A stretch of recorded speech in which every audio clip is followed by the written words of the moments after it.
Guys, let's see who's here. Maria, Ethan, Here. Karina, here. Logan, Yeah. Andrew, Alex, Laurel, Moberly,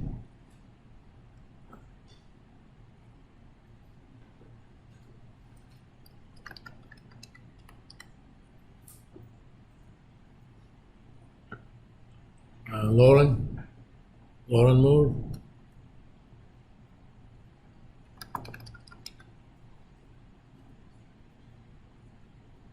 Steve, Darren, Carter, Randy, Jared, Bill Smith, Stanley,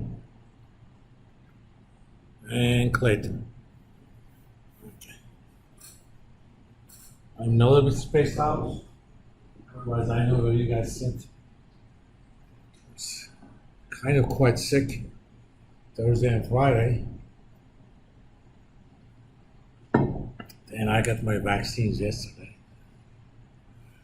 The new COVID vaccine, flu, and Prevnar 20, which is a pneumonia vaccine for all geezers.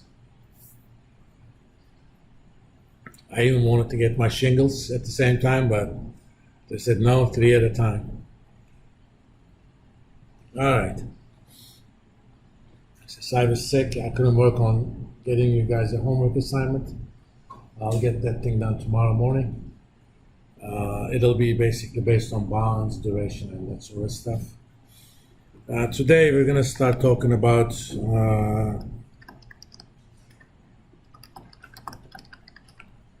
risk and return. Let me make this thing a bit bigger. Okay.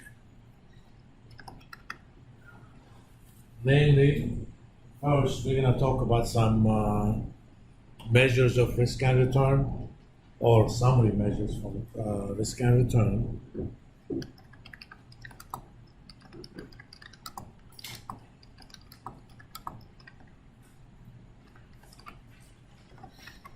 For this purpose, let's download weekly returns for a few ETFs. You guys know what an ETF is? By any chance? An exchange traded fund. What does an exchange traded fund do? Basically like a mutual fund of sorts, but it's traded on a stock exchange. Exactly. That's exactly what it is. It's a mutual fund. Normal mutual funds, you can trade in and out of them only once a day based on the closing prices. Exchange traded funds, basically, they literally trade on the exchange. More often than not, they tend to be index funds. For example, these are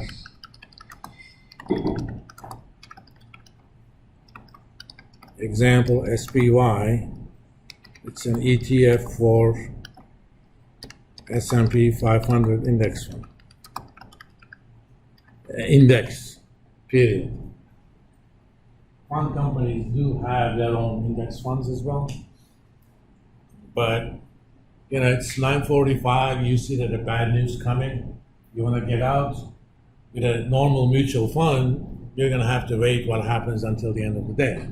Even if you give the order now, your order is going to be executed based on closing value of the fund at the end of the day.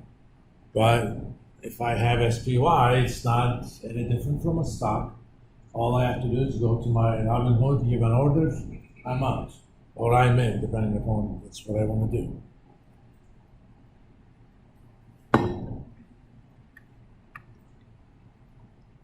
I'm going to also get data for BND. This is ETF for, actually, let me get LIQ, no, LQD, I'm sorry. This is ETF for investment grade corporate bonds.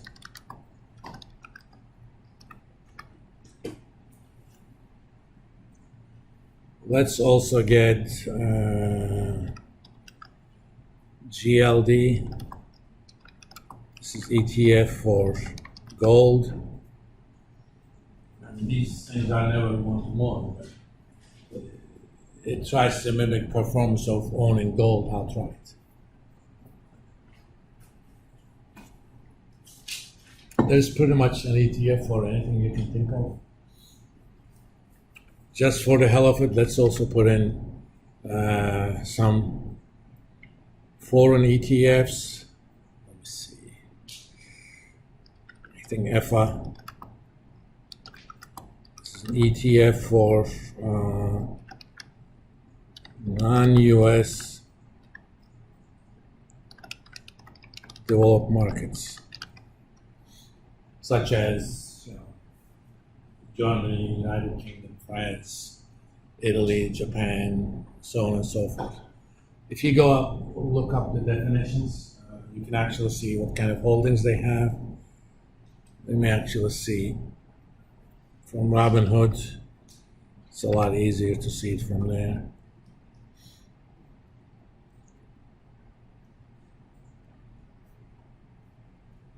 Come on.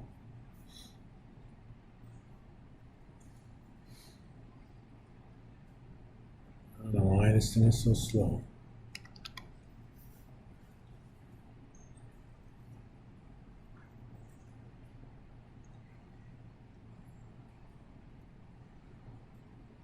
Let me see. It's only showing the sectors.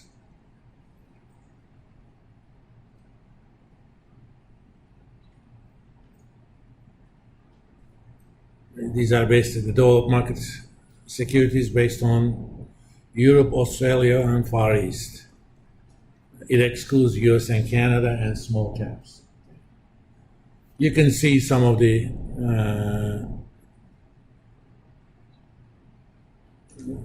top companies, for example, Nestle, which is a Swiss company, Novo Nordisk.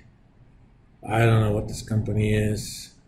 We know what LVMH is. It's basically Louis Vuitton and other stuff.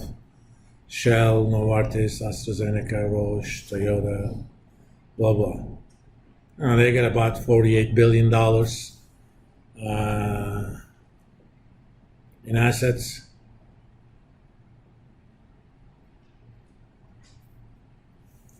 Relative speaking, SPY, it's a $400 billion fund.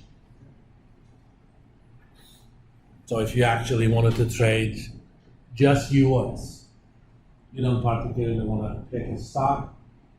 All you say is, I believe stock market is going to do well. This is actually the best way to do it.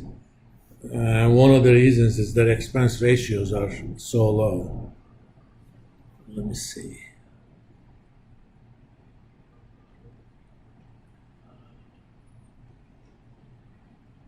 It's not, oh, here it is. It's 9 basis points. There are other ETFs with lower expense ratios. 9 basis points means for each $10,000 you have on this fund, every year you lose $9 to manage it.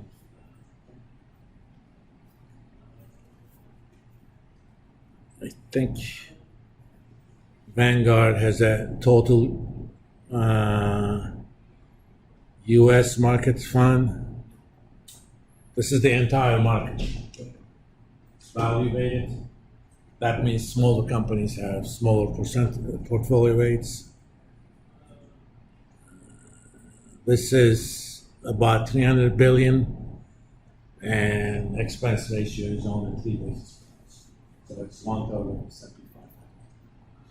One thing about S&P 500, it tends to be more large cap and tech dominated. This is the entire stock market.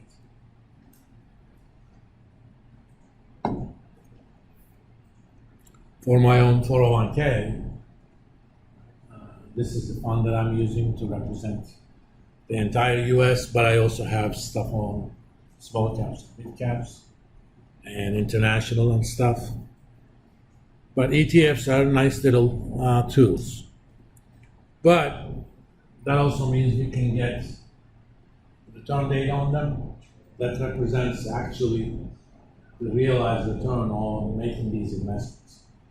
I don't like getting return data for the indexes themselves because indexes are not traded. When you buy and sell an index, you don't pay commission, you don't pay enough spread. So let's go ahead and get the data on them.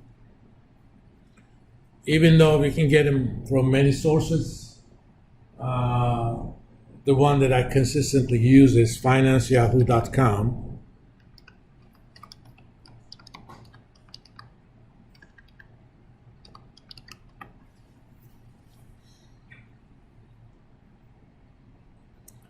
And in financeyahoo.com, the search, just type in the ticker for the asset you have, in this case SPY. You get a lot of tabs, but for our purposes, we're interested in historical data. And pick your time period. I'm going to pick the max. We want historical prices. I want weekly. Just hit apply. Okay. And there's a little download button here. And I'm gonna put this into my folder for today here. SPY data.